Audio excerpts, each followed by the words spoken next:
السلام عليكم ورحمة الله وبركاته. مقعي وحمد عبد سوكسوك وحنا هاي قدومي كحجين كورو كابلها عرقنا فذكا هي تصبلان جيراليس ما أنتوا التاريخ ضد هاي لبكون يكوبي لاتن بشي تضبعات أفري لاتن كيدي مالين مسطية وحنقصوا قلنا هاي قبل كجبلي جارهان تجمد عرب سيو جارهان هو جاي يكون وشهي قدومي maamo dhool baan hadda la joognaa oo haysta gabadh yar oo aragna afka isla markaana arag la'aanta ay u raacsan tahay waa baaralays sidoo kale way suuxdaa gudoon yar maaha markii koowaad aan u nimaadno waxa jirta laba jeer hore aan u nimi maanta ku saddexa maanta gudoon yar waxaan halkan ku soo gaarsiinay $200 lacagtana waxa noo soo dhiibay oo noo soo wakiishay xildhibaan barkhad jaamac batuun isla bishan aan ku guda jirno 17keedii isla maalintii xafladii barnaamijkii la ciid walaalaha aanu daahfurnay aan ku ciidsiinaynay sodanka haweenka aragna afka baa barkhad waxa uu goobtii kaga dhawaaqay inuu nagu wareejiyay $300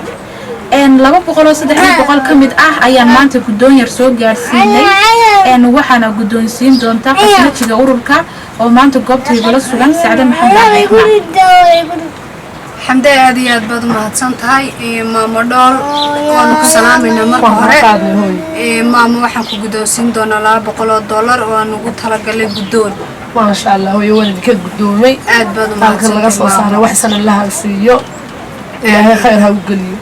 خير وان سلامي هو إلهي دين بركي تصنتهاي وحسن الله السيو آمين ولا البرخات $300 الناس وكيلتي أدو كنت أجاشين أدلي حبلات كعيد سيسو ما دام برنامج كعيد ودماضي وحنا أنا جمركي أنا ورهان السنة قناي وحنا تشعلي سناي إن أنا ما تسوق جالسينو كدوير أو قبل أرجعنا فك سيدو كلا بارلايس ما كعبو ساسيو دات سنتهاي ما مدد بس أنا بتوبه هايسا سيدو كلا كدوير هو السوق دا بالقلب وحلا سوق هذا كنين كيسوق دينتا $200 kamid ah gudoon baan soo gaarsiinay adigana ilaahay waxaan kaaga baryaynaa in ilaahay miisaanka xasanaadka kuugu daro halkaad ka soo saartay ka badan in ilaahay kuugu bedelo dadkana waxa leeyahay sida xildhibaankaas dadka nugul u dabacsan barkhad jaamac batuun oo kala ku soo dayda oo dadkiina tabaalaysan ee laxaadkoodu kala dhiman yahay wax soo tara insha Allah muuqaalka xiga oo isla maanta ah waynu ka wada socon doonaa iyo xoghayaha ururka Xamda Caawi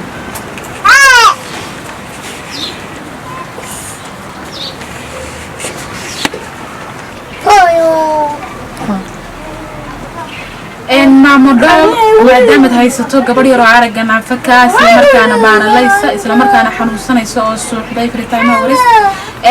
maamo maxaad ka codsanaysaa inta ay ku daawanaysa iyo guud ahaan dadka afka Soomaaliya ku hadla waxaan hooyo ka codsanayaa maamada iyo nololeedku waa hooyo wahalkiisa waa la heli karaa amba shaqaysan amba muslimkaba Allah ku tiro oo ku taageero hooyo balanka iyo ma haysto waradaydu wata hooyo dawadayaal wada aragtaan maamadu waxay idinka codsatay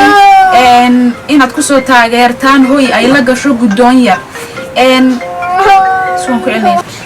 dawadayaal wada aragtaan maamo dhool waxay codsatay inaad ku soo taakulaysaan hooy ay la gasho inta yar baaralayska ah ee aragna afka ee suuxaysa